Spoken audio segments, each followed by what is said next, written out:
Yeah, we're not wasting time on preambles for that one. What's going on, people? This is the first of our official 2024 year-end wraps.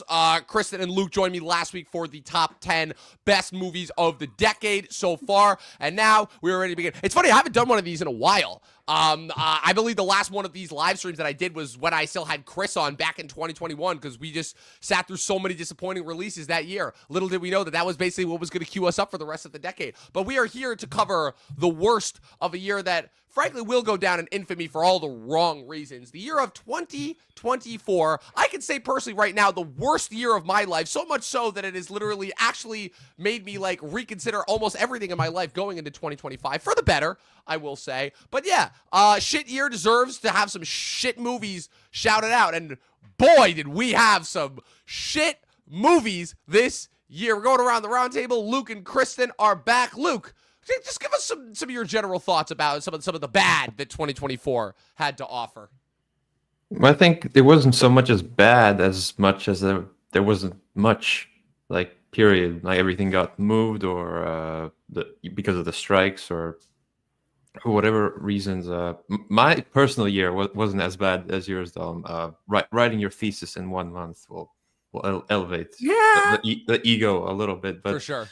Movies, the good was really good, but I would have liked to have more of that good. But next year looks to be dialing it up. Well, this year already. This year. Well, this year and next year, honestly. 25 and next 26. Year as well. Yeah, thankfully, it seems like we have a full movie slate this year. No delays. I saw Den of Thieves 2 last night. I'm seeing Last Showgirl after we wrap this. Already this year seems to be much, much more promising than last year. But yeah, no, I'm sorry, but when last year kicked off with Night Swim, that should have told you everything you needed to know about this year. Yeah, remember that fucking movie? Yeah. Kristen, some of your thoughts on the year of movies in 2024 and some of the worst that it had to offer. I think 2024 was really good. I think, yes, I did see some bad. And like what Luke said, if the good was good and the bad was bad. And, the good thing about my list, I was looking at this, I only went to the theater maybe twice to see the movies that I'm going to mention here today in theaters. The problem is what we've seen time and time again, it's the streaming films that don't land. And most, like, looking at these are some like minor films that I just didn't like. And, there was hype. So like, I'm not going to mention like one of them. One of them is liked by a lot of like the Instagram cinephiles. And then there's like the critics that also, like, you could put in me that also didn't like it, that had their same thoughts about this one film. And then it's just like, the basic stuff that you expected to be bad, Yeah. Exactly. Yeah, no, it's funny. I actually think I know exactly which movie that it is that you're talking about. But it's funny because I'm going to have another one of those movies on my list as well that the critics absolutely love, that I was just like, yeah, this is just not working for me at all. Mac, good to have you back on the channel, first and foremost. It's been a while since we've had you on. Your thoughts on the year of 2024 and some of the worst that it had to offer. Like I said, you have given us some of the greatest movie roasts of all time, going all the way back to last year when we had you, Dantre, and Onyolo on for the roast of Madam Web, which was still one of the funniest episodes that I think I produced in 2024. Your thoughts on some of the worst that 2024 had to offer. I'd say for 2024, it was kind of like, personally, it was awesome for me. I got to go to WrestleMania, like Pop the Question, which is pretty cool. So a lot of good. Sir. Congratulations! Officially getting hitched. Yes, but for movie-wise, man, I'd say last year was a generational run for shit movies. And like, this is only once in a lifetime. When you have movies, like we talked about before the show of, how you said you don't want to like waste your time seeing movies you know are going to be bad. For me, if I know it's going to be bad, I need to witness this. I need to say it was there. It's like the people be like, were you there when like Toys R Us closed? You were in the store there. You were in the store when it closed. Were you there when like Toontown shut down, your OG one shut down? You need to be there when it happened. So you need to go to these are canon events. These bad movies we're talking about, these are all our canon events that we saw last year. That's going to have a ripple effect going into the next 2 years, because the next 2 years are looking promising for films. One of my anticipated films this year is Fantastic Four. Will it be a good film, or will it join the ranks of the other bad Fantastic Four movies? These films that came out and we're talking about today. These films might change lives for good and for bad. And I cannot wait to talk about my list because I have some lists of people like, yeah, that makes sense. And I got to talking about people might be too soft on some of these movies. I love it. It's everything that I would have expected. Yeah. To bounce off that point, it's exactly it. I'm at a point now where I'm like, yeah, like, I'm sorry, but I've sat through enough bad Sony Marvel movies that are about Spider-Man villains but not having Spider-Man in them. I love how it took people fucking how long? What was it? 6 years to realize that the Venom movies were bad. You know, despite the fact that the first one made $1 billion, which is the whole reason why we got movies like Morbius and Madam Web and Kraven the Hunter. We were thankfully spared of that 2 years ago now. But yeah, it's just a thing of where it's like, I'm really, again, Luke, you also mentioned this before, where it's like you made the joke of it's like you couldn't pay me to watch the Crow remake, or you could I would, with a decent enough amount. I screwed that up. It's like I wouldn't watch the Crow remake for free. It's like this thing of where it's like, it's not an issue of money now, it's just an issue of time. And I'm like, I know that like if I'm gonna spend my time watching this stuff, I want to at least enjoy it. And it would be one thing if it was a so bad it's good thing. Like, Mac, I understand where you're coming from as far as these movies are canon events. These movies need to be witnessed for sure. But I'm just at a point now where I'm like, I know that like Hollywood is not hopped up on enough drugs to make the bad movies that are so bad that they're enjoyable like they used to do back in the day. You know, now they're too self-aware. Now they're trying to make movies that are bad for memes and clicks. And that just sucks a lot of the fun out of it. You know, it really does. So for me, you're going to see a lot of entries on my list that you might question mark and be like, huh? Was that bad? And so that's why, again, I'm not doing it as a caveat, but a little bit of a caveat where I'm like, these are the movies that just let me down. The movies that, again, I'd like to think that I don't have a lot of expectations going into years anymore because I prefer to just, like, let the movies excite me as it is. But these are the movies that I would say, specifically near the bottom of the list, I had some modicum of expectation for, and they just kind of let me down for different and various sort of reasons. I'll get into that once I get into my list. Before we start this, does anybody have any dishonorable mentions that they want to rattle off? I can start. So I was going through my list and I realized I didn't put this on there. Joker 2, Electric Boogaloo, a sequel that I said that should not have existed. I knew this movie was just bad omens when my theater showing, within the first 20 minutes, the projector froze and they had to re-rack the film 10 minutes. So I had to see them try to escape Arkham Asylum, and I witnessed probably the most awkward sex scene of 2024. And then I had an ending which I questioned myself, like, what the fuck did I just watch? So shout out to Joker Flay Foe. Todd Phillips, you know, I know people are like, oh, he did this on purpose. Like, nope, I don't think he did this on purpose. I think he thought he was going to. Someone should have taken the damn spatula away from him. Yeah. Joker 2 is a masterpiece, but we could debate that later. Yes, I'm one of those guys. What's it called? Is that it? Yes, it is that. I don't get. That's the only film I really forgot to talk about, and that's like one of my dishonorable mentions, I'd say. Got it. Kristen, any dishonorable mentions? Oh yes, I have a list. All right, so starting off, we're gonna say Miller's Girl, which was the Jenna Ortega film. That was really bad. Role Play, which is the Kaylee Cuoco and Daniel. Whatchamacallit? I forgot how you say his last name. Daniel. What is it? How you say it? It's David Oyelowo. Yes, thank you. That film, it was the MGM Amazon release. Not much to expect from that. Damsel, which is the Millie Bobby Brown movie with the dragon. Oh god, that was so stupid. Night of the Harvest, which is a film Mac and I got to review for our podcast.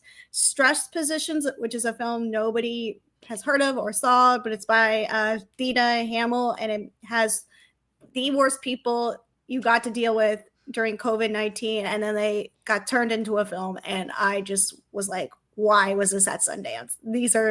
This was awful. Hot Frosty, the Netflix snowman movie. This is the film I kind of was mentioning that critics also, I was agreeing with the critics, but this Instagram cinephile community really liked it, and that was Drive Away Dolls. Really? Okay. Yeah. Okay, that's the one. So like I said, Joker. That's the other thing I was expecting for everybody's dishonorable mentions was everybody to have the one movie that I actually No, kind of I'm really gonna love. I'm letting Joker 2 slide on this Yeah, one. 'cause It's more of a disappointing watch. Yeah, because I love Joker 2 and I love Drive Away Dolls. I had an absolute blast watching that movie. Mother of the Bride, which is the latest Mark Waters film. Mark Waters is not doing well. I think He's All That is worse, but Mother of the Bride is pretty bad. Spellbound, the worst animated film I saw this year with Rachel Zegler and Nicole Kidman and Javier Bardem. And then finally, I have a funny story with this. Harold and the Purple Crayon. Oh God, You watched you that? actually watched that? Well, What? I feel like the better question is somebody watched that? I did It's because on the list. I was going on my vacation with my husband and tired, and there's nothing good. Like all the options, watch the movies. Like there was like a limited amount, and I was like, all right, I guess I'll just watch Harold and the Purple Crayon. I fell asleep. That tells you something. And then I was like, all right, I need to still continue to witness how bad it is. So I woke up once the film was over, and then I was like, oh God, I want to watch this film again to see how bad it was. Because my husband wasn't listening to the audio. He was watching me watch the film. Oh, a classic case. And so I rewatched Harold on the plane. And then I fell asleep again. We got to our destination. And then I was like, all right, I have 30 minutes left of the film. I need to go back and witness what the hell happened to this crayon. And the performance that is Zachary Levi and being a child adult in the worst way possible, wearing a Hawaiian shirt. And I was just like, all right, let's see how this ends. And I watched it not once, but 3 times and fell asleep both of those times. Oh, man. It reminds me of when I tried to watch Brawl in Cell Block 99 back in 2017. And every time I tried to watch it, I fell asleep during it. And then I was just like, fuck it. It's just not meant to be. Granted, I was traveling like throughout Spain throughout it. But yeah, that was just, it was just not meant to be. And that was just a truly brutal, miserable movie to watch anyway. So it didn't even add up too much. But yeah, Harold and the Purple Crayon, a movie that truly, again, you had to question the decision making that went into the making of that movie, where it's like, yes, we were going to make a Harold and the Purple Crayon adaptation, but we're going to make Harold an adult interacting with other kids. What could possibly go wrong about that? Abducting kids. That too. And then the funniest thing about this movie is that there's CGI like ice creams that they put in the film, and then they go, let's go get some ice cream. And then they get real ice cream. I was like, nobody pointed this out. You guys are going to include CGI ice cream. And You can only pick up on this after the third viewing. Oh, this is see, this is the thing. I love that we can still like witness Hollywood stupidity in real time, rather than them just making fools of themselves in the tabloids as well. Oh man, any other ones, or that was the big one? Those are the big ones. Oh, and Argyle. Did I mention Argyle? You did not mention Argyle. Argyle. I was going to include it in my top 10, but I was just like, no, I have some other really bad ones. All But right, Argyle wow. was really close to making it at number 10. Oh man, yeah. Now you got some shit on your list if Argyle didn't even make the top 10. God damn, I thought that was gonna be like a universal one. All right, Luke, going on to you. You got any dishonorable mentions? I was going to mention 3 movies that were just good enough to miss out on the list. One is Under Paris. I think. Oh yeah, the shark one. That's as good a shark movie as you're gonna get these days. The ending is a question mark, but I enjoyed it. Venom: The Last Dance. I've been with these from the start. Like I enjoy the relationship between Tom Hardy with a modified voice enough to enjoy those movies. But let's get like a proper one in the MCU, please. And Trap, because if you don't enjoy Trap, like Come on, that movie's good. It's not a bad movie. I'm not saying it's a bad. I only watched 47 movies this year. So, Oh, okay. Like some of them, like these are 3-star movies. Like I enjoyed it. It wasn't great, but Trap was I a still 4.5 for me. I had a Yeah. blaster. That movie almost made top 10. If I hadn't seen Nosferatu and Brutalist, like that might have been in my top 10. I love that movie. I love that. That was Yeah. so good. Oh, I had an absolute blast. That was probably, now that I think about it, that was probably the most fun that I had in the theater this year. Just watch the audience just go off and react to all of the ridiculousness that happened in it. It was amazing. I only have 3.5 honorable mentions, dishonorable mentions. I'm gonna say I originally had the Bike Riders down low, but I'm like I need to rewatch that movie. I was not a fan of Cuckoo at all. The Hunter Schafer, Dan Stevens movie. That was a movie that had a pretty promising trailer and premise, and then the reveal. Its basic thing. The thing that I noticed about a lot of movies that I didn't like this year was a lot of them try to rely on technical gimmicks. Like Cuckoo had that stupid editing thing that it was doing whenever it tried to like do the sound barrier, and I'm like, oh, this is all this has going for it. Okay, the rest is just like another generic escape the asylum. Oh, mad scientist experimenting on people. One. I also was not a fan of Love Lies Bleeding. A lot of people love that movie. I thought it was pretty good for the most part. It was a standard crime thriller centered around a lesbian relationship, and then the ending, I was just like, yes, what the fuck is we going on? We talked about here? that film yes, together out here. Yes, we did.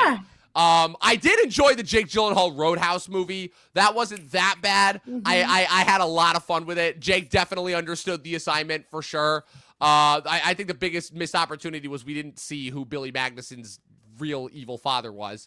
Godzilla vs. Kong: The New Empire was stupid, but like I knew exactly what I was getting in that movie, and like the best thing that movie did was just keeping the humans as separate from the actual monsters themselves. So I'm like, okay, so this shows that these movies are moving in the right direction, because we are almost getting to a point where we can just have the monsters in these movies and just not have the humans in it at all, except for maybe like some CBT commentary or something like that. But yeah, no. My only two real dishonorable mentions are Blink Twice and Twisters, honestly, which are two movies that I had, again, not a lot, but a decent amount of expectations going in for. I'm like, all right, it's Twisters. How badly can they screw it up? And then I'm like, oh, it's just boring. No, like, the 5-star, 3-star movie. 5-star, 3-star movie for you, Luke. For me, I was just like, all right, this is whatever. And like, you have a movie that's clearly being set up to a romance story. I'm like, look, I know that I hate Hollywood bullshit romance, but like, you're clearly setting this up for a romance. This isn't like a Pacific Rim situation where they're like kind of a little bit self-aware about it. I'm like, this movie's not self-aware about itself at all. And then they just like, oh, she's just like gonna go work for him now, but they're not gonna make out. It's like, you got Glenn Powell and Daisy Edgar Jones. Like, you know who your audience is. At least do that. And then Blink Twice, a movie that should have been one of the best of the year and then wasn't. And once again, relied on a goofy editing technique that was really cool for the first half. And then once the reveal came, it was just like, oh, okay. Like, I don't know. It was something that felt like it was building up to like this big reveal that really was actually very predictable. And it just didn't work out in the movie's favor at all. Like, at all.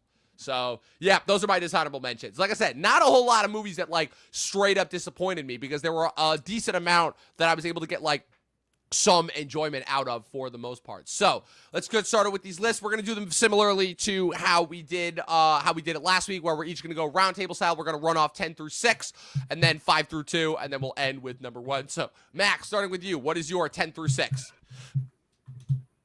You're muted. My bad. So my 10 to 6 to start. So number 10, I got Jackpot, the Paul Feig movie with Aquafina and Juan Cena. I'm not a Paul Feig fan. It was a very kind of dumb comedy film, but I have it low because it was, it's whatever. Number 9 is a film where I was highly disappointed with. Killer's Game with Big Dave Bautista and Sophia Boutella. That was the one where he was the hitman and he had cancer, which I was really surprised. I was like, oh, I want to see this, and then I watched it on Peacock. Was very disappointed with it. Number 8, I got The Crow. I have it low on the list because it's just like a movie that's just, why, and just no one wanted another Crow movie. I think for years no one was like, no, I don't want this. Number 7, didn't really see this a lot of people's list. Megamind versus the Doom Syndicate. The sequel to Megamind. I love the first Megamind movie, and I'm like, oh, cool, sequel. Oh, you don't have the voice cast back? This is terrible animation. This is a spinoff to a TV series. Oh, we are 50 Shades of Fucked, my friend. So yeah, it will be 50 Shades of Fucked because this is a very, very bad movie, and I'd never want to watch it again. Number 6, I got Imaginary. I wrote that I wish I forgot about this film. This film wanted to be like the new kid on the block for the horror movies and had a very predictable plot twist and everything like that. It was really stupid. And yeah, that's my 10 through 6. Oh my god, it's so funny because when you started saying imaginary, I thought that we were going to talk about Imaginary Friends, the John Krasinski directed one with Ryan Reynolds. Yes, and then I like realized, I'm like, oh my yeah, god, there's the teddy bear and then Ryan Reynolds. Well, I'm like, and then I had to remind myself, I'm like, oh my god, the Jeff Wadlow. This is how awful this year was. A Jeff Wadlow directed bad Blumhouse movie, which again, I had not a good movie, but I had an absolute blast watching Fantasy Island back in 2020, and I couldn't even be motivated to watch it. You know, granted, it came out while I was in school, and I was not watching movies in school while, that I had no interest in. But damn, yeah, a Jeff Wadlow bad Blumhouse movie is just bad. Not even bad good, just bad. So that's hilarious that I completely forgot that movie even existed until they you tried to me. make it. They tried to make it like what Megan was, when Megan was like a surprise hit with like an icon for a horror movie, and they're like, this teddy bear Chauncey's going to be the new kid on the block, and it absolutely like failed miserably. Wanted to be included in the Blumhouse cinematic universe. Yeah, it didn't Teddy Bear and Megan come together. Again, I have a thing where, again, the first movie that I see of the year sets the tone for the year. So, like I said, Megan set the tone for 2023, and I'll put it this way: Argyle, the first movie that I saw, new movie that I saw for 2024, set the tone for 2024. So let's hope. Here's hoping the Den of Thieves 2 sets the tone for 2025, because I actually really enjoyed that and had a good time with that. All right, Kristen, moving over to you. You're 10 through 6. Well, Mac and I have the same number 10, and that is Jackpot, which just stars Awkwafina and John Cena. I will give them credit because they do have chemistry together, and I do think they can star in a film together. It's just Paul Feig's film did not work at all. The worst part about this is Machine Gun Kelly showing up, because I cannot stand that human being. And he has the worst cameo that I've seen. I think the jokes do not land, and Paul Feig, from directing the last film he did, I forgot what it was. Nobody cared for what Paul Feig directed the last time. Wasn't the School for Good and Evil, the Netflix one that I've been seeing pop up, the Kerry Washington nobody one? cared for that, and nobody cares for this. So that tells your thing about Paul Feig. I think most of his attention right now is on A Simple Favor 2, which I will have some Wasn't he doing that Sydney Sweeney, Amanda Seyfried movie, The Housemaid? He is, and unfortunately, I think his attention is going to go more towards that than the next A Simple Favor 2 sequel. Now, he had faith in this one where he was working and put his mind into that, and now his focus is on The Housemaid, and now I feel like he's going to forget the promotion of A Simple Favor 2.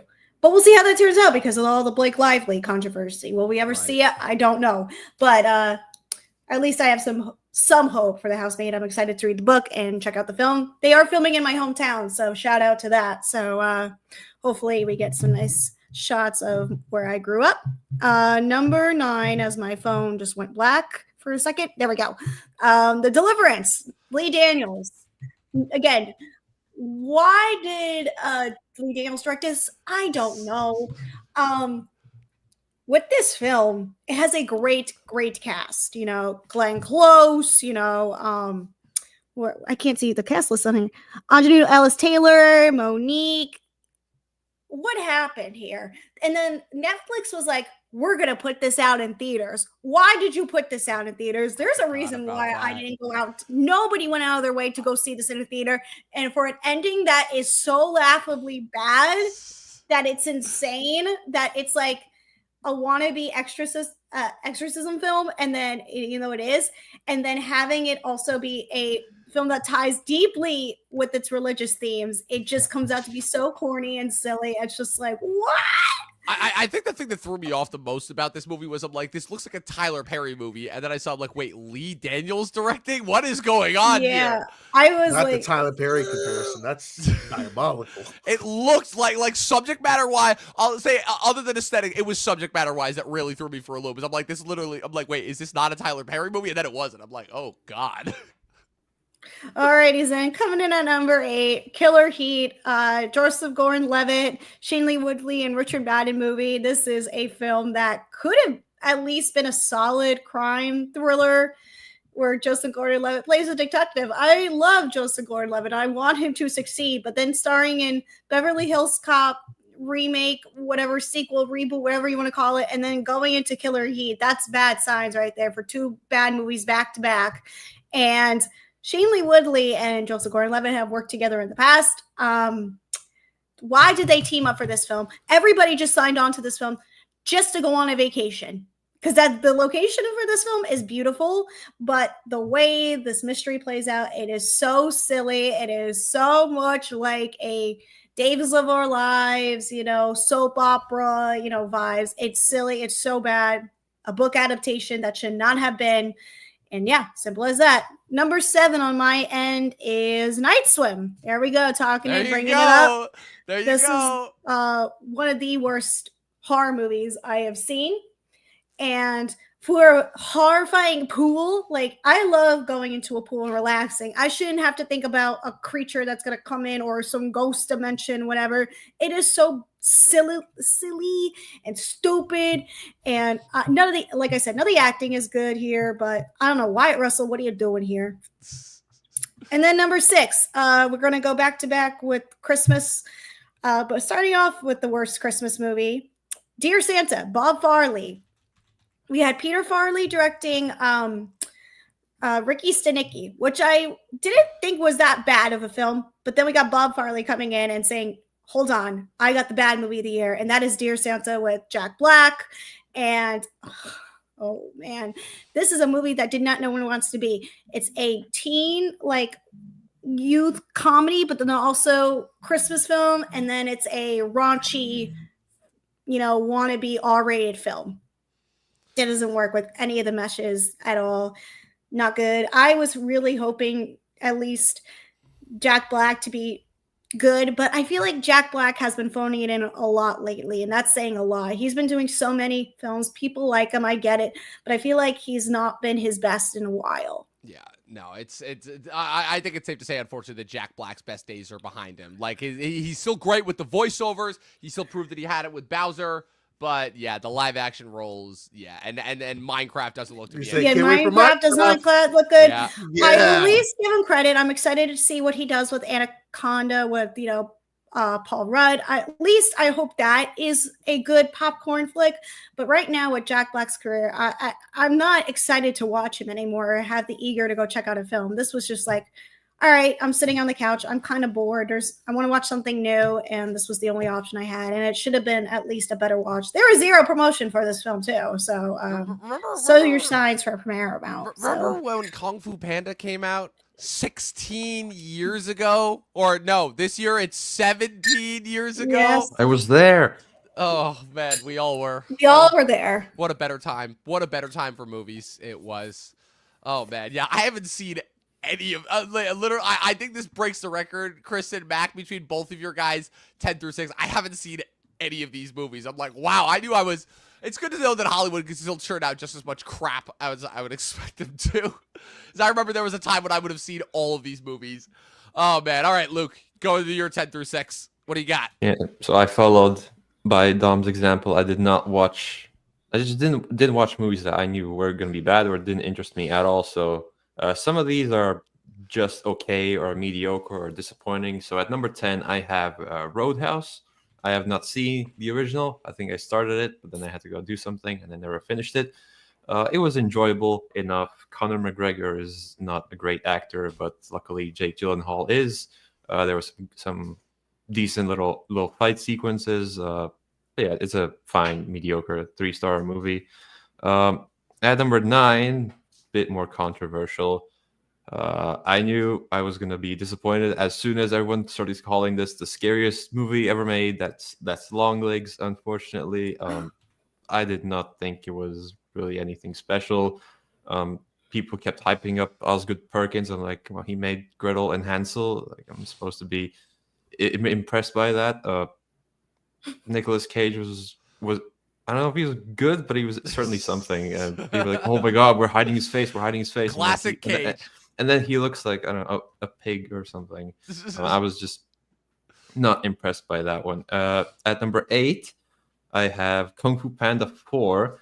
As an avid Kung Fu Panda enjoyer, this was not my Kung Fu Panda. It lacked all of the energy of the original trilogy. It lacked all the characters from the original trilogy other than like Tai Lung, conveniently enough. And they didn't even use him that well. Will we get a 5th one? Who knows? But they better have the Furious 5 back, because those are always some of the best parts of the movie. What are we at? Number 7 is Immaculate. Dom hyped up the ending for this one. I was again Oh, disappointed man. by what that was. I was about to say, between you and Mac hating on Joker 2, the masterpiece of the year, man, this is a tough one. For the most part, I thought it was okay. Non-oriented horror movie. I've seen enough of those. My distaste for the Conjuring adjacent franchise is known enough. But Sydney Sweeney was great. The ending was, yeah, Dom hyped it up to all hell, and it was good. But I was expecting something more wild. And at number 6, I have Love Lies Bleeding. Look, I'm all for an artsy movie, but when you just turn into a giant for no reason with no indication, like of you didn't earn it.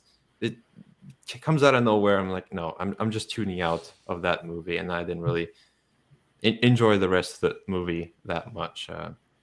Yeah, and that's number 6. Other than Immaculate, which I'll just say right now you're wrong on. I'm just kidding. Like I will fully admit, with my experience with Immaculate was one where I saw that on some substances and I just had an absolute blast through that movie. And then the ending happened, specifically like the ending shot, and I was just like, my jaw was on the floor. But it is, wow, it's been almost a year since I've seen that. That's crazy. Glad to see that somebody else felt the same way that I did with Love Lies Bleeding. All right. Time to go into my list. Like I said, we're getting controversial. Like I said, because I think collectively, I've seen all the movies on Luke's list so far, except for Kung Fu Panda 4, because that one I'm just like, yeah, no, these extended DreamWorks, because I also wasn't even that big of a fan of Kung Fu Panda 3, one of the few DreamWorks trilogies that just did not hit it with the third one. I forgot Kung Fu Panda even came out this year. To be honest Yeah, me with you. too. I know. My You sister said that, almost yeah. went to go see the film. My sister almost went to go see the film because she wanted one of the popcorn buckets because she liked the popcorn buckets. Man, and those stupid popcorn buckets tried yeah, to and then we ended up never going to see it. So there was a reason why we just never went to go see it. And Guys, I it's guess so much worse than that. This movie opened the weekend after Dune 2. Yeah. There's a reason why nobody saw it. I'm just gonna put that out there. All right. It didn't help with any of the controversies either with No. that. No, it did following not. up with that. No, it did not. All right. So going into my 10, like I said, I haven't done this in a while where there's an awards bait movie that everybody like loves and is raving about. But I think there's a little bit more validation to me having this entry on my list than I originally thought there was going to be, because a lot more people came out because this was one of those movies where it was getting really, really rave reviews at festivals. And then as soon as it came out, people were really mixed to not liking it. And at one point, it seemed like this guy was a lock for Best Director. And now, I'm not so sure. My number 10 is Nickel Boys. I was going into this movie, again, I was fully expecting another movie that was going to be about this mass tragedy that happened, about, once again, a story that I was not even aware of. The fact that in the 50s and 60s, these black kids were arrested on trumped-up charges and then sent to basically the equivalent of like a combination of something between a concentration camp and a corrective camp, where essentially they would, be literally like systematically like forced to work until they were seen of no more use and then brutally murdered. And then it wasn't until decades later that these mass graves would be discovered. That's an interesting, really, really interesting story. And to my knowledge, the way that I understand is that the director, Ramel Ross, is a college professor who directed this really well-received documentary that then Brad Pitt's production company contacted him in order to direct this movie. And while all of that sounds like the ingredients for a really, really good movie, the end result, where he makes the questionable choice to have the movie shot in first-person perspective, where you're in the main character's shoes, seeing everything from their point of view, it creates a really jarring experience that's very, very difficult to connect with. Not to mention the fact that this is another 2-hour and 20-minute long movie that should only have been an hour and a half to an hour, 50, I would say at most.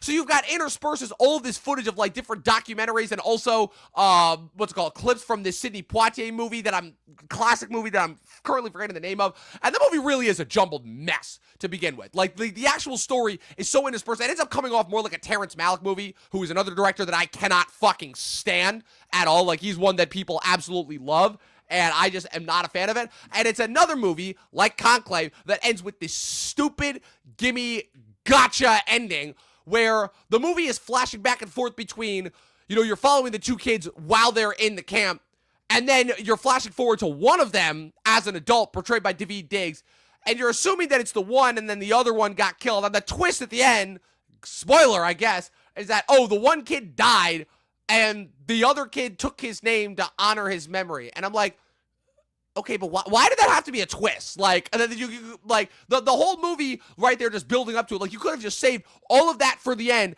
and it honestly would have had more of an emotional impact if you hadn't saved that for a gotcha twist. But you making that like this big gotcha moment is like, it detracts. So basically the way that I can best sum this up is that it's a movie that should have been great, that is heavily weighed down by the technical and stylistic choices and writing choices as well. So that's why this goes on here. My number 9, again, a follow-up to 2 movies that I really, really loved that came out in 2022, X and Pearl, both of which were fantastic throwbacks and homages to both 70s style exploitation and then 1930s Technicolor filmmaking. And so naturally going into it, this movie was doing more of a giallo approach, like a 70s into early 80s approach, and Maxine was one of the biggest letdowns of the year. I was having an absolute blast with this movie for the first couple thirds. It's had the biggest cast that Ty West had assembled. You got Bobby Cannavale, Michelle Monaghan, Giancarlo Esposito, Kevin Bacon played this really sleazy private investigator. And again, another movie that ends with one of the dumbest gotcha moment out of nowhere things that tries to connect the trilogy together, but it just doesn't. Again, the movie's biggest problem is that it's going back and forth to be really ambiguous as far as being like, okay, is Maxine the killer here? And then she isn't, and they try to tie it all together where it's like, oh, it's everything that she would try to do to be a star. It doesn't work, ultimately, and it's really kind of a letdown, especially building off of Ty West's previous really good installments. My number 8, Lord of the Rings, War of the Rohirrim. A movie, again, an anime take on Lord of the Rings. How did they possibly screw this up? This should have been the easiest fucking movie to nail. And especially since that, like, of all the, I guess, popcorn franchises that would be really well done in anime styling, Lord of the Rings should have been really, really easy to get. And not only was this movie boring, not only was this movie trite, not only was this movie too long for an only 2-hour-long animated movie, the battle sequences are really boring, the plot's really predictable, the character of Helm Hammerhand, who I understand from Tolkien lore is a really, really cool character. They definitely screwed that up. Also, you have Brian Cox voicing a Lord of the Rings character. Again, this is just one of those things where it's like, how did they screw this up? I can only assume that they wrote the script by AI, and that this was a studio-mandated film.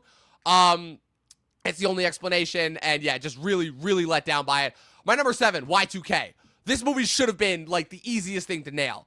And instead, Kyle Mooney was basically making his version of a Superbad ripoff that relied on really, really dumb gimmicks, had all the best bits in the trailer, and also relied on probably the worst cast of 3, like, young preteens ever, with Jaden Martell, Julian Dennison, and Rachel Zegler. 3 people who, for the most part, can't act, are not funny or charming or clever in any way, and have little to no chemistry. They try to pull a really big gotcha moment at the halfway through by having one of those 3 characters killed off halfway through. You can figure it out if you see the trailers.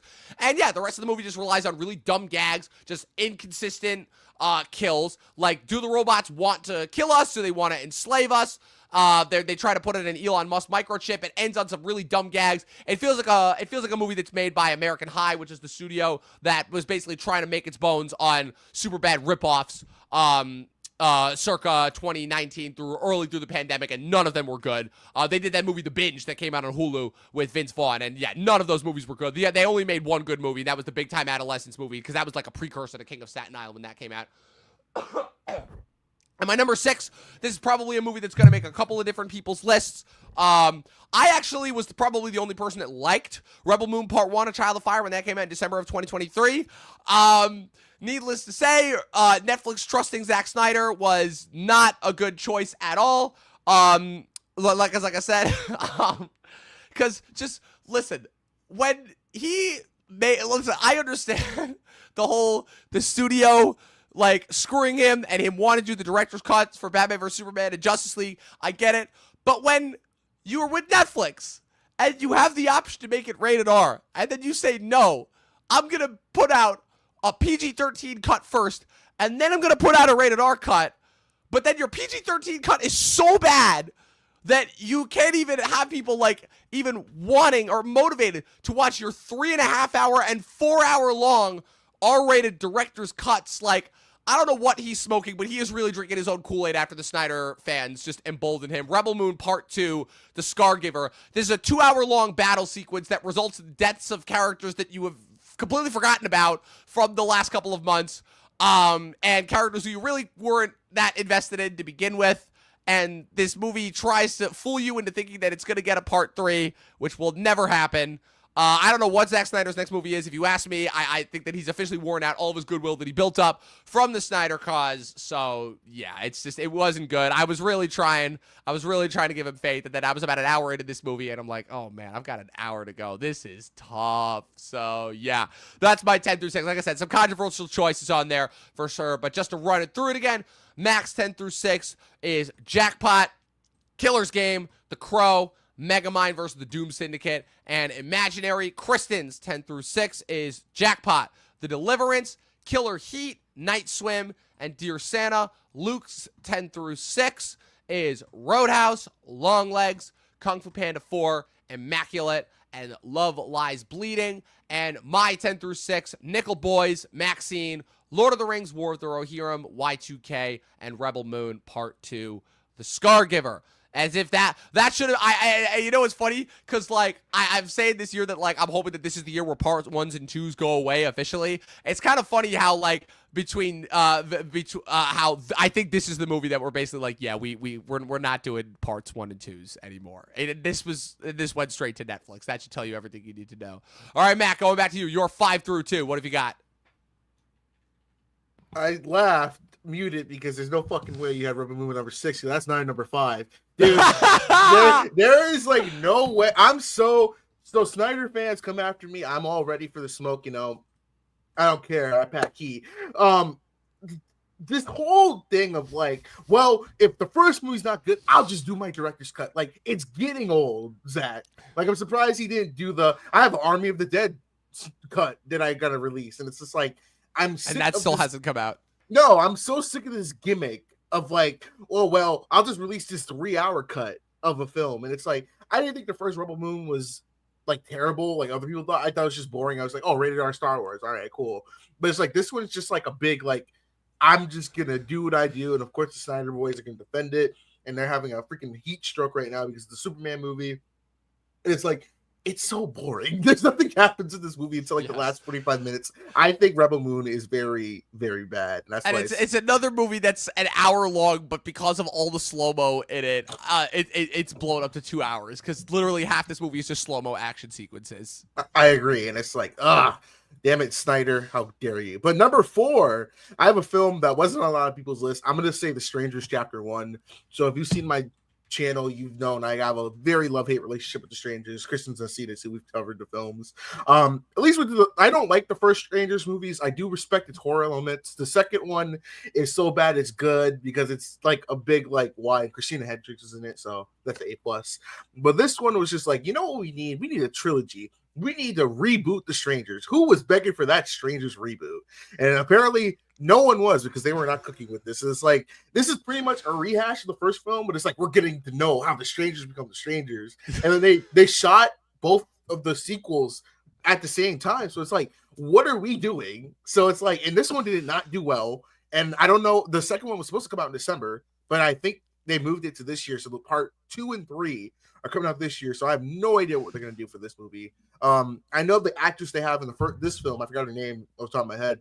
She's in the new 2 movies, so they're like, oh, theories are like, if you're coming up with Strangers theories, man, go outside. Just legit. Please go outside. Like, this is not for you. This is not for you at all. Jesus Christ. If I could go down my list real quick. So number 3, I was laughing because my number 3 is Harold and the Purple Crayon. There you go. This film is, I did research to this. I deep dive. Originally, this film was in the production when they did Where the Wild Things Are in 2009, 2010. So if this film was slated to come out back then, I could understand because that was during the time of the nostalgia period for children's books.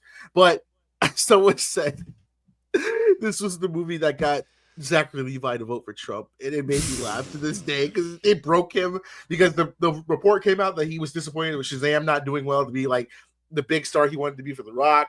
And you do Harold the Purple Crayon. It is creepy. You're an adult kidnapping children to go play in your mystery land, which is creepy as well too. But Chris Sanchez would probably get a involved in this. And my number 2. Now, this movie was too many people's high list. I'm like, guys, stop it. This movie sucks. It's Madam Web, dude. Madam Web Only is number 2. Yes, it is number 2. I'll tell you what, the number 1. It was a mixed match of what I wanted, but I had to think of like which one did I enjoy a little bit more, and that's Madam Web, because Madam Web I enjoy it for the post production, because Dakota Johnson went on a press tour pretty much just saying, "Screw you, Sony.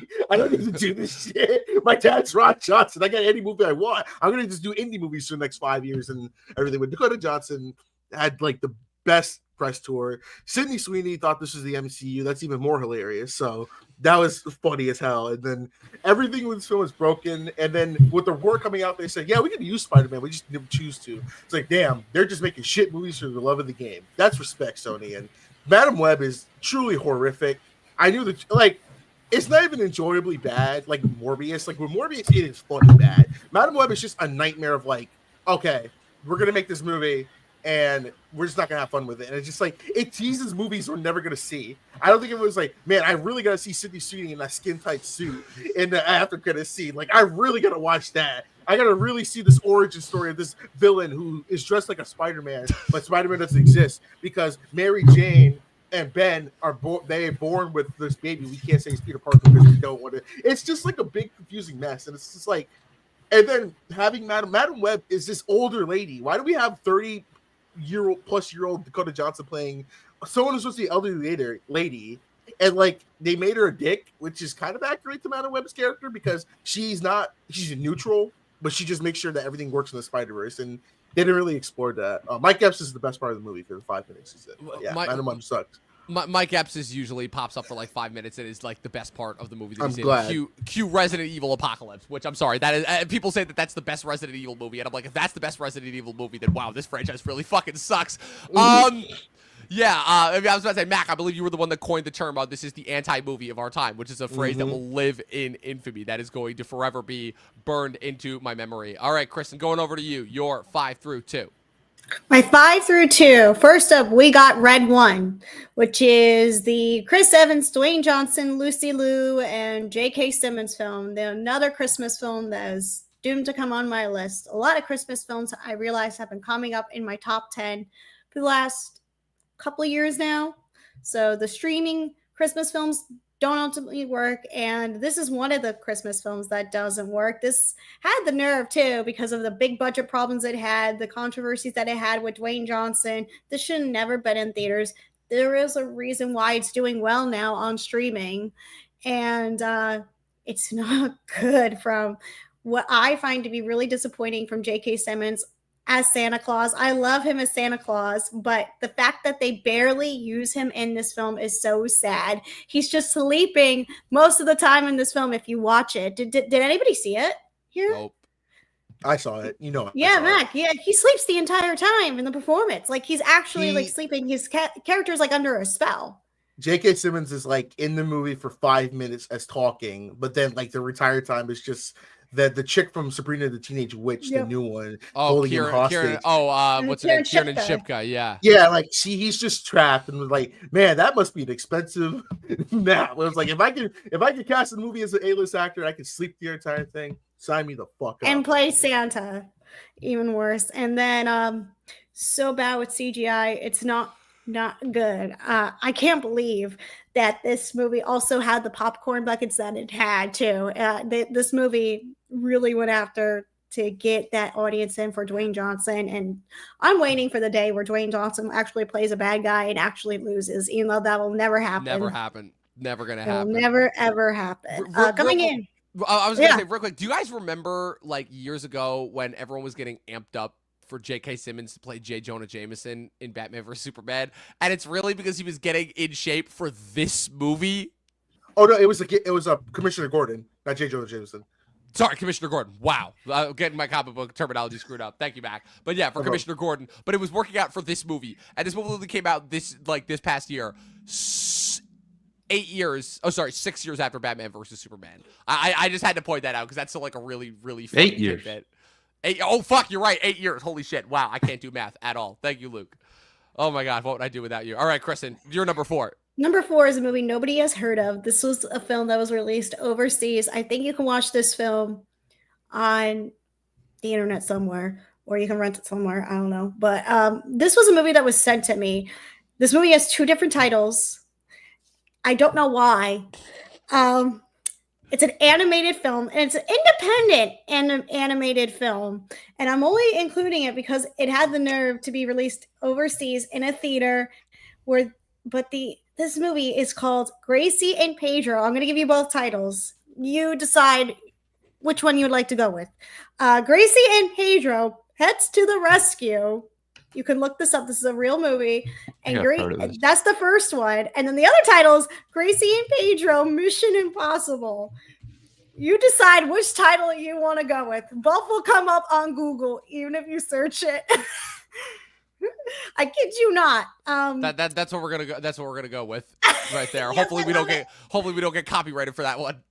But Gracie and Pedro, this movie stars Susan Sarandon, Bill Nighy, Brooke Shields, Danny Trejo, Alicia Silverstone, and oh my god, this movie is so bad with its animation. I wanted at least for a studio or an independent studio to try their best. They phoned it in. And the worst part is the main characters, Gracie and Pedro, are just so unlikable, especially Pedro, the stupid cat. I can't even tell you how stupid the cat is. And then this movie has the nerve to put in 2 mice that sing and then also get a post-credit scene that should have never happened. And I feel really bad putting it on my list, but then I don't because they could have tried really, really hard with this film. But everybody in the cast, they were just paid. They were like a quick 5-minute voiceover cameo. Sign me up. This cost them probably less than 2 hours to be in the studio. And I don't know what the audience turnout was for this film, but nobody saw it. Yeah, this is a movie again that I've never heard of, and this nobody heard of it, and this was just sent to me. Really, like one of those like terrible kids movies, like one of those movies that like it's not real, like Hotel for Dogs or one of those ones. But it's Mac, like, there was a reason why we didn't review this on the podcast. There was a reason why we didn't review this. I was going to send this to you, and I was like, I need to see how bad this is, and it was like, we're not talking about this. I don't even recall. This sounds like a money laundering scheme. It probably was. It probably was. Kristen, you're number 3. My number 3, we don't have to get that deep into it, but it's The Crow. Who cares? It's not that good. Rupert Sanders. What in the world, Rupert Sanders? We had Ghost in the Shell that wasn't just good. Now we have The Crow that really wanted to try really, really hard. And Bill Skarsgård, thank God, at least he came back stronger than ever with Nosferatu. But this film, that really puts a sour taste in my mouth as I say The Crow, the newer one. It's not good. FK Twigs, whether you can say she can act or not, I think she's just okay. Bill Skarsgård, I do think he tries his best. The way they made him look like a newer version of Jared Leto's, version of the Joker, what we saw back in 2016. You can look at both characters. They look very, very similar in terms of their appearance. There was and then nobody saw it. That's okay. Box office failure. Sony, what'd you do here? We don't know, but you shouldn't have made a Crow remake. Wait, did the director really do the 2017 Ghost in the Shell movie? Yes, he did. Mm-hmm. Yes, Holy he did. shit! I knew it. Oh my god! I knew that was familiar. I remember. Oh, that makes so much sense. He took so much time in between direct man. Ghost in the Shell than to work on The Crow. Rupert Sanders, great track record right and there. Remember, he was the director who also did Snow White and the Huntsman. That's right. And had his affair with Kristen Stewart. And I was like, this man is never going away. Great. This man is never going away. Wow. So we've just been ruining movies for a solid decade now. That's crazy. And your number 2. Oh, my number 2. I forgot. Nobody saw this film. This is a film you can only find on streaming. And it dares to be like book smart. It dares. And it's called Prom Dates. Oh, I think I know this one. This is released by American High, which I was going to say, you brought up American High. And they did direct, put together, Big Time Adolescence, which starred Pete Davidson. And Their only good movie. And then I did think there's another movie they released called The Ultimate Playlist of Noise. I think that one is pretty solid. And then the last film I saw them that they released was Crushed with Aaliyah Carvalho, which was the last film I saw. But Prom Dates, I was like, this just popped up randomly. Let me see this. And it was so bad. I never liked two teenagers this most, like for a horror, not horror. You could say it's a horror because the tragedy, I had to sit through it. For comedy, lowbrow teen comedy that really strived itself to be a streaming classic. You can't make a streaming classic given what I had to witness. There's like these bro cringy jokes. They get into stupid shenanigans. I forgot this movie was even released until like I was making my top 10 list, and I was like, oh, what's going to be my number 1 or number 2? This is my number 2 pick. It was really, really bad. And Julia Lister's a like up and coming like Broadway star. She was in the High School Musical, the series. She has really great talent. I don't know what caused her to be in this film. And then also we have like cameos from big celebrities, like, you know, Chelsea Handler appears in this film. And I don't think Chelsea Handler can act. She's a better stand-up comedian than she is an actress. So, yeah, this is not a good film. I don't know what American High is doing with all their films. They have a Rolling Loud movie coming out, and I can see it right here on the picture. They have Owen Wilson as a hype man. God only knows what that movie is going to entail. So, Yeah, as somebody who has some insight into American High, I can say that their priorities definitely changed after COVID. They were like really adamant about like making like actual like somewhat movies of substance. While I was, because all those movies that I saw that you mentioned, Big Time Adolescence, The Binge, they all made those while I was in college up there because they were based out of Syracuse. And then after COVID, they were just like, okay, we're just gonna try and churn these movies out as fast as possible, for as cheap as possible, and none of them have been good. None of them have been good, and none of them have been streaming successfuls. I will say they need to rethink their model, their formula, and just figure out I do love the fact that they have their office and their set as a old high school. I think that's very cool, very creative, and that helps build a lot of like, you know, but that's all they've got going for them. But that's all they have, and they need to reevaluate what they're doing as a business. I think I should have stayed in the script reading program that I was enrolled in, because I was like okaying and like poo-pooing like certain scripts that I thought were bad. I should have stayed in maybe. So I partially blame that one on myself. That one might be on me, guys. Moving over to you, Luke. What is your 5 through 2? So my number 5, as a massive Kingsman fan, Argyle was a great disappointment. We had a great podcast episode about it about a year ago. Henry Cavill is like barely even in it, so there's no Agent Argyle. But then maybe at the end there is an Agent Argyle. So that sequel will never see the light of day. It might be in the same universe as Kingsman. There's a bit of a question mark there, but whatever. Big like $300 million down the drain for Apple. And number 4, I have the Beekeeper, a solid Jason Statham action movie, but I did not enjoy it. If I rewatch it, I might think of it higher. It was just another Jason Statham type movie, and David Ayer being the director, I believe. Now he's got A Working Man coming out at some point, which probably gonna be the same thing. At number 3, I have a Joker Fully a Doo-Doo.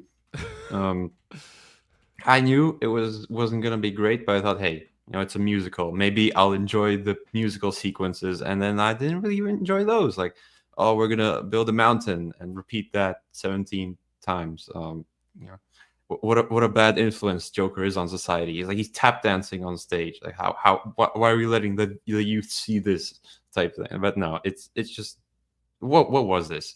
Like, he was a Joker, then he wasn't the Joker. Like, at number 2, I have Rebel Moon. What's it called? The Scargiver. I watched this. Netflix has this feature where you can minimize the screen into a little corner. That's how I watched it on my laptop while I was doing something else, because I think that's the only way you can watch this. Because like every now and then you peek over, oh, there's a slow-mo action scene happening. Doing my homework, or whatever. 10 minutes later, it's still the same scene. And you can't really tell it apart. Zack Snyder's Star Wars was not something I particularly enjoyed. We talked about this, Dom. Like, he should have been a cinematographer. Like, his movies look great, but what's in them isn't as much. And we'll leave number 1 for the wraparound. Well, do I can't. I Fully should have used that, damn it. That's pretty good. Luke always has the great singers. Once again, like I said, you all are wrong. Joker Folia Do is a masterpiece, but whatever. I will die on that hill.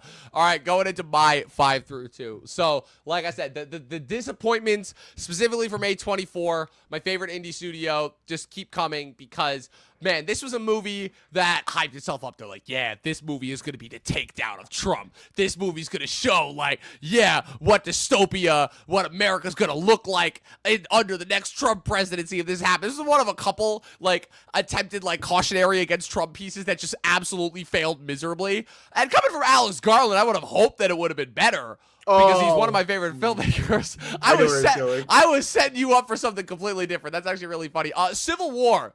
The movie where nothing happened, literally. Nothing happened for this whole movie. Like, it's Kirsten Dunst, Wagner Moura, Kaylee Spaney, and Stephen McKinley Henderson. So that's just half of Devs right there, which is a very, very good miniseries that I recommend everybody watches.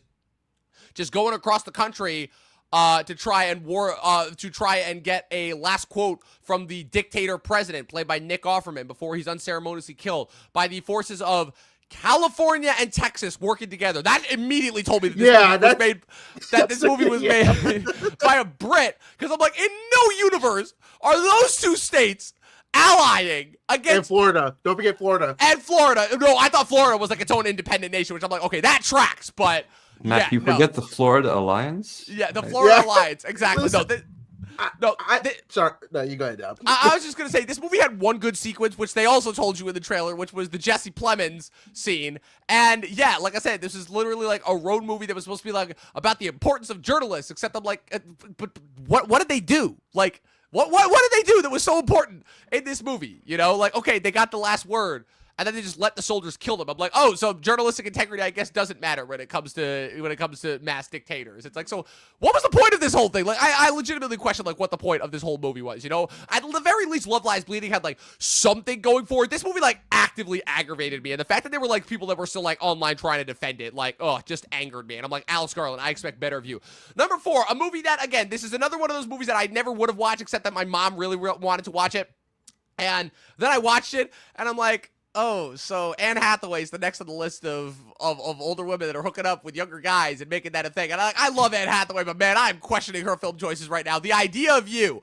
I understand that this is a very well-beloved book. Kristen, you would probably have more insight into it than me.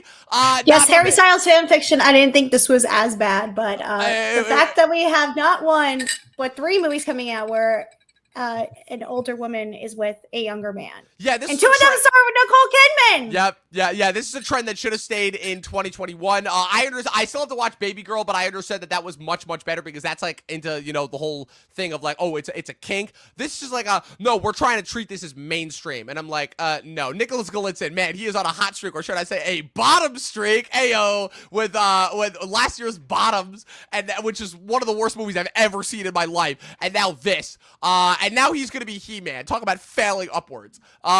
Number 3, the movie that was probably the best time that I had in the theater all year, even though it had to be for one of the worst movies that I've ever seen. Gladiator 2, Ridley Scott, you need to hang it up. You need to hang it up. I'm sorry. This movie was not good. It never should have been made. I questioned the movie's existence in the first place, but I'm like, all right, this has Paul Mescal and Denzel Washington. Pedro Pascal's casted, contractually obliged to be in everything now.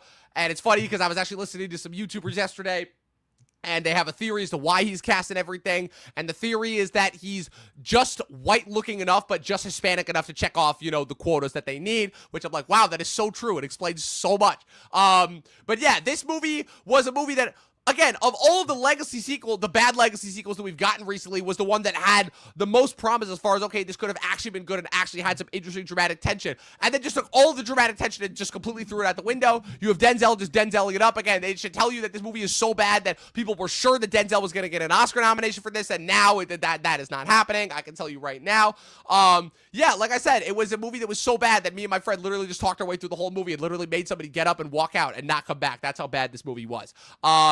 Yeah. And my number 2, Luke, you already mentioned it, so I'm not going to waste too much more time on it. Argyle, the first new movie that I saw this year that pretty much set the tone and trend for this year. This is a movie that Matthew Vaughn tried to make in the style of Kingsman instead of just making more, mainstream set Kingsman movies, but I don't even know if she should do that because there hasn't been a good Kingsman movie since the first one. And yeah, this was a movie that was basically a whole bait and switch where the movie is setting you up for this awesome Henry Cavill spy thriller, but then it turns out, no, it's just Bryce Dallas Howard, who's an author, but who also is a spy. And then Catherine O'Hara and Bryan Cranston Bryan Cranston is set up as the bad guy, but then it's like, oh, they're her parents, but not. And then it's like, oh, she's the real Agent Argyle. Henry Cavill is a fictional character that she came up with. But then it's like, no, Henry Cavill is a real guy and may also be in the Kingsman. This movie has no fucking clue what it wants to do. And Matthew Vaughn, you are seriously making me question your track record, because after one of the best track records across the 2000s to 2010s since Kingsman, man, it has just been failing and falling on his ass over and over and over again. And this was my number 1 for a long time, but then I remembered that there was a movie that I saw at an early screening in 2023 that was so bad that it somehow made my number 1 of this year because it officially came out this year. But I'll save that for the number 1 choices. So, once again, just to rattle this off. Max, 5 through 2. Rebel Moon, The Scargiver, The Strangers, Chapter 1, Harold and the Purple Crayon, and the infamous anti-movie of our time, Madam Web. Kristen's, 5 through 2. Red 1, Grace and Pedro, Pets to the Rescue, also known as Grace and Pedro, Mission Impossible, The Crow, and Prom Dates. Luke's, 5 through 2. Is Argyle, The Beekeeper, Joker Folie à Deux, and Rebel Moon, The Scargiver. And my 5 through 2 is Civil War, The Idea of You, Gladiator 2, and Argyle. So, moving on to it. Number 1, the top of the doo-doo pile. The absolute worst of the worst that 2024 had to offer. Max, starting with you. What is your number 1 worst movie of 2024? So I said this in my video. We are in a golden age of video game adaptations. We are in like a period where we're not getting the Mortal Kombat Annihilations. We're not getting the Dead or Alive. We're not getting the Postals. We're not getting Assassin's Creed. We're getting top tier adaptations. I don't know, whatever the 2 ones is. But guys, what the fuck are we doing with Borderlands? Like, I'm going to tell you this right here. I have never been a Borderlands fan. I know when you go into any video game adaptation, they're like, oh, well, it's not the game, it's the movie, and the movie's pretty good. That's why we all liked Uncharted, because Uncharted was a good action movie. Yay! Let me tell you guys, Uncharted sucks. Borderlands sucks. Borderlands is a case of wasted potential because, A, you have Eli Roth. I'm not going to say Eli Roth is the greatest director, but damn it, when you go to an Eli Roth movie, you know you're going to get blood and gore. Like, it's awesome. When this was clearly shown to be shot for rated R, but then they said, let's edit it down to PG-13 because Borderlands is not known for its cussing. It's known for its guns and action. So let's just cut that out and just make this a generic action movie with a terribly miscast cast. Like Kevin Hart as Roland. Roland is this big, brolic black dude. He's not this tiny, short guy. Like, and then like Ariana Greenblatt as Tiny Tina. Now, I have, like I said, I'm not a Borderlands fan, but I have dabbled in the world. I have friends that are Borderlands fans, so they always can fact check it. Tiny Tina is not supposed to be this fucking annoying. Ariana Greenblatt is so annoying in this movie. The only good Jack Black, he was fine as Claptrap, but they just should have gotten the original voice actor from the game to do it, which would have made sense. Like they're like, oh, we're getting Jack Black. He had the power in Super Mario Brothers movie. Let's make him Claptrap.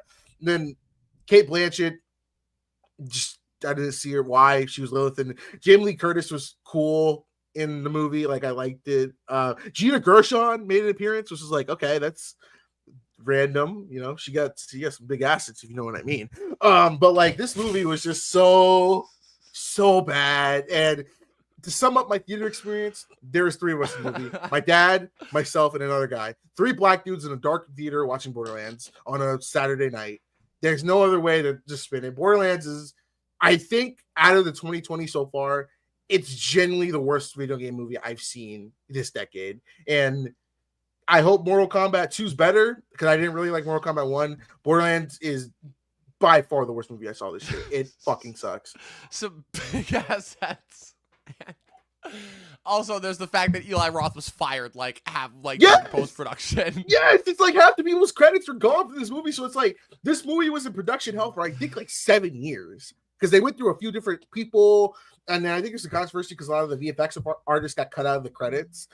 So it's just like this movie was cursed from the start. Eli Roth's like, fuck this, I'm gonna do Thanksgiving, which is a better film, and then like Borderlands is just like it's sad, but at least, hey, Borderlands fans, you look at the bright side. You got Borderlands 4 coming out this year.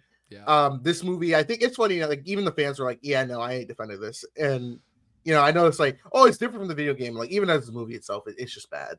Yeah, this was not a good year for desert post-apocalyptic set video game adaptations. I'm sorry. I don't know how many of you guys saw Fallout on Amazon. Was not a fan of that either. I like at all. Fallout. I did not like that at all. The only good part, dude, when Walton Goggins is your lead and he can't even save the show, that's you got a problem. You've got some issues on your hands right here. What's it called? Kristen, going over to you. What is your number one? All right. Mac brought it up earlier, and it's my number one. We had the nerve to do this on our podcast. We did a live recording of it with our friend Rod. We watched Madam Web. We reviewed this in theaters, and there's not much to say about it. The cast speaks for itself. The director speaks for itself. Sony even has the nerve. The CEO has to go, oh, it was just the critic. Blah, blah, blah. No, it's not. The audience is smart. They are aware of what they're putting their time, money, investment in. And they know from previous experience, they're not going to waste their time. They failed. It's Sony's fault. I'm not blaming anybody else from the director or the cast. Maybe Dakota Johnson, since she did really bad promotional stuff on this film. She needs to meet with her public relations team, or be like, hey, can you teach me how to talk and talk properly, how to sell my movie?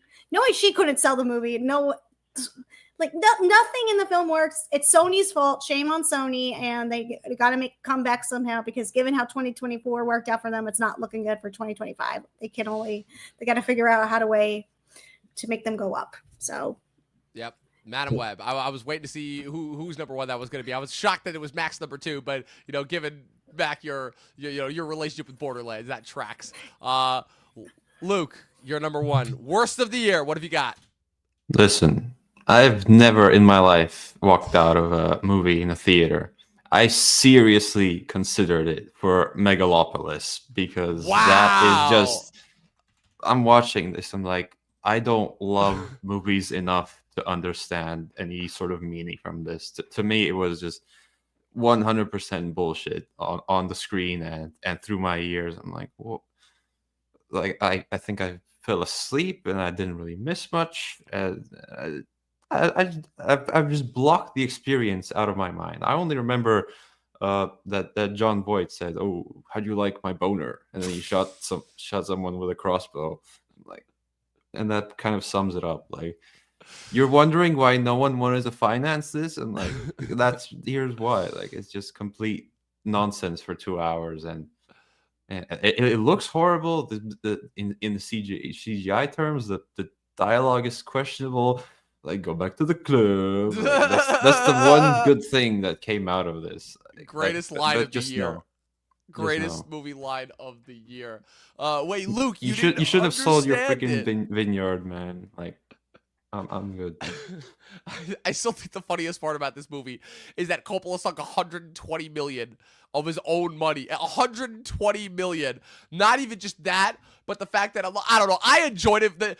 I mentioned before that I'm like, yeah, I didn't have a so bad it's good experience this year. I was wrong. It was this movie. This was Coppola's Southland Tales, and I had a fucking blast, because I knew from the minute that you started that New York City was supposed to be New Rome, and Aubrey Plaza's character's name was Wow Platinum. I'm like, oh, this is nonsense. Like, I just had an absolute blast with it. All right, so you guys have all been entertaining me a lot, and the audience, with some movies that nobody's ever watched. Well, I've got the ultimate one.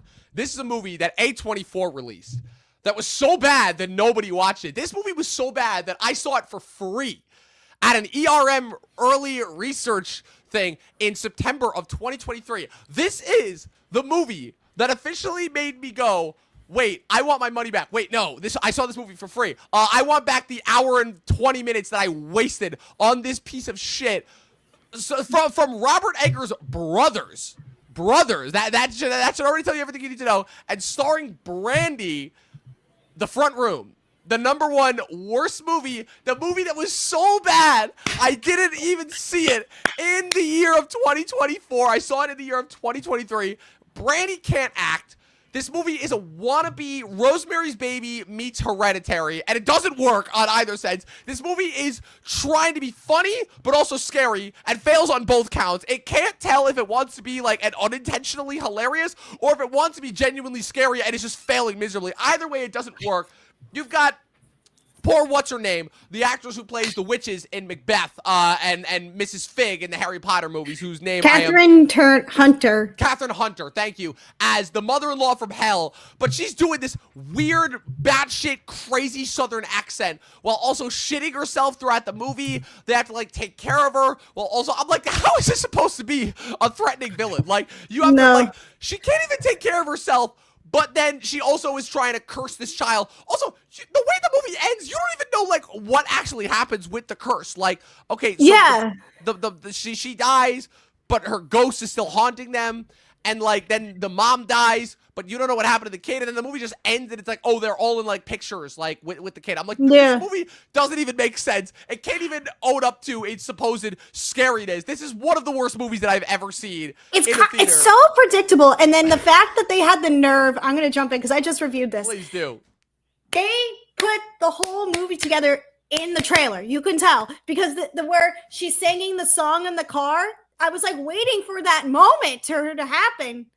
And Brandy sings the song that's like No Regrets, the big opera-ish Italian song, whatever you want to call it. She's singing that song at the very end of the film, and there's like certain shots you could tell that happened towards the end of the film, and then like I noticed a lot of the stuff you see at the beginning of the film is in the trailer that shows at the beginning of the film. Like, I will give Catherine Hunter credit. She is the mother from hell. You could see that. But this is like all the that doesn't include all the scary stuff. Like, I could watch her being like an obnoxious mother, but my God, nothing in this film is scary at all. The freaking dinner scenes where they're like, oh, racist, you don't know what real racism is, to a black woman. I'm like, are you joking? Like, yes. That was a lie that they actually wrote in the movie. I'm like, I can't. I'm like, this is too stupid even for me. I made the mistake of inviting a guy, a friend of mine, who I had only met like the week before, and we both were like, this movie was so bad. We saw this in the Times Square AMC. We had to go to the Applebee's for Jameson shots. You never want to go to Applebee's for Jameson shots after a movie. That's how bad this movie was. That's bad. Like I said, a movie so bad that I didn't even see it in the year of 2024, and it still made my number one. It's on streaming now. That's how I watched it. I was like, nobody's going to. Nobody. There was a reason why nobody saw it, and it was only in theaters for like 2 weeks. Nobody cared. A24 had zero faith. They just stuck it in because I didn't hear of this film until like Maxine came out. And that's when they put out the trailer for There's a reason why they tacked this in with their press release of all the rest of the movies that they were coming out with for the end of the year. They were like, we need to acquire Queer and the Brutalist because our false slate, literally, if not for A Different Man and the first hour of Heretic, they're like, oh man, our false slate is in trouble. Robert Eggers, I don't even think is attached to it. No, absolutely And he not. went like this. He's like, I'm not associated. No, because Robert Eggers probably, if the brothers actually like consulted him on it, which they clearly didn't, because hopefully he would have looked at this and been like, what the fuck is like, this? what did you do? Shit? Like, get this out of my face. Like, ugh. Just You're my brothers. You should respect me more. Again, like, so I did this thing with Chris where when we did our respective top 10 lists, I gave out, like I said, some awards, and I still distinctly remember when I reviewed Things Heard and Seen, the Amanda Seyfried movie that I was a background extra in that shot in my area. I was like, yeah, the worst movie that I was in. Also because that movie put me through hellish conditions on set in addition to being a piece of shit. But then you also, but yeah, so right now the front room gets the award for the worst movie of the year that I didn't even actually see in 2024. So that ultimately takes the cake. So like I said, this was fun. We had a blast. We roasted some movies. We recapped the worst of the year. Your Borderlands, your Madam Web. But I think that, if anything, these entries are all meant to kind of say, yeah, we are ready to put 2024 behind us and fully embrace 2025. We're wrapping up the month next week with the best of list. We're doing best of movies next week. I'm doing that with Dustin and a returning face who has not been on the channel in quite some time, if not ever, actually. I think this might be his first time on the channel. And then we'll be wrapping it up. Kristen, you and me are doing top 10 best TV shows in 2 weeks with Anyolo Movie Blogs. We'll have him back on for that. And then we'll get started with our our 2025 looking forward to slate with the Super Bowl trailer reactions. Luke, also you and I are coming back with the next episode of Talkin' Lost tomorrow. That's going to be a lot of fun. Good episode. There. Yes, very, very good episode. A very important episode as well in the entire canon of Lost as well. But we'll get to that. You guys will have to tune in tomorrow for that. So, guys, thank you once again for tuning in, for joining me for another top 10 list. It was an absolute blast to roast these absolute pieces of dog shit. It's good to know that Hollywood can still churn out some just absolutely terrible movies. I thought that those days were behind them, but we still have some actual, like, really, really bad movies. So, going around the table, Mac, thank you for joining us once again. Congratulations once again on getting hits, the latest in the YouTube circle. If there's one good thing that came out of this list, of these lists, it was that announcement. So, where could the good people follow you on the interwebs? Big thanks for having me on. It's so much fun. I always love doing it. Want to do it more this year with you if I can. You can find me on YouTube at Mac Movie Reviews, Instagram, same thing. TikTok, if it gets banned, if it not get banned, that is the question. You can find me on Mac Movie Reviews as well too, and then you can also find me on Letterboxd, same name too. Absolutely. Kristen, delight to have you on as always. Where can the good people follow you on the interwebs? The good people can find me on my new YouTube channel. It's at Miss Filmingo. You can also follow me on all my socials at Miss Filmingo. I am on Blue Sky too. I am on Twitter if you want to follow me on Twitter. I'm on all the spaces. I'm all on the Twitters. My favorite line that Jack Quaid has ever said in a film. I'm on all the Twitters. I know all the Twitters. Yeah, you can follow me on there. And I'm also the co-host of the M&K Productions podcast. So I'm so happy for my friend Mac, who's getting married. I'm so excited. But yeah, tune into our show. Don, we are excited to have you on in the new year. So Yes. Thanks for having me on. Of course, always. Yeah, I'm excited to come back on. Like I said, I'm finished with school, so my schedule is finally fully cleared in order to come on to your guys' show. I always have a blast whenever I come on to the M&K podcast. Luke, my Talkin' Lost co-host, where can the good people follow you on the interwebs? They should follow me at Luke Reviews on YouTube because top 10 is coming soon. It's not a great top 10, but like nothing's released here. Like the Brutalist, we're getting that in March, so I'm not going to see that anytime soon. You know, there's some fun movies to You talk got about Flow. there. You do have Flow. Well, we made Flow. You made Flow, and it won in Golden Globe, so I hope you're very proud. They're really pushing that here. They're putting the cat on T-shirts, board games. Hell yeah! Yeah, Not they even are Want to the send you cat some one. merch? I love that cat so much. They're like, We they cannot are escape fucking- the capitalism of even the silly cat. But yeah. I love right. that cat. Excellent. All right, you can find me and Luke tomorrow on Talkin' Lost. As we are wrapping up season 1, you can find Mac and Kristen on the M&K Podcast Productions. And as always, people, you guys know where to find me. You, what's it called? At Movie Nerd Reviews, at Official Talkin' TV Podcast. You guys know all of the followings. And as always, people, watch more fucking movies. 12 seasons of a short film. We'll see you guys next week for Top 10 Best of 2024. We'll see you then.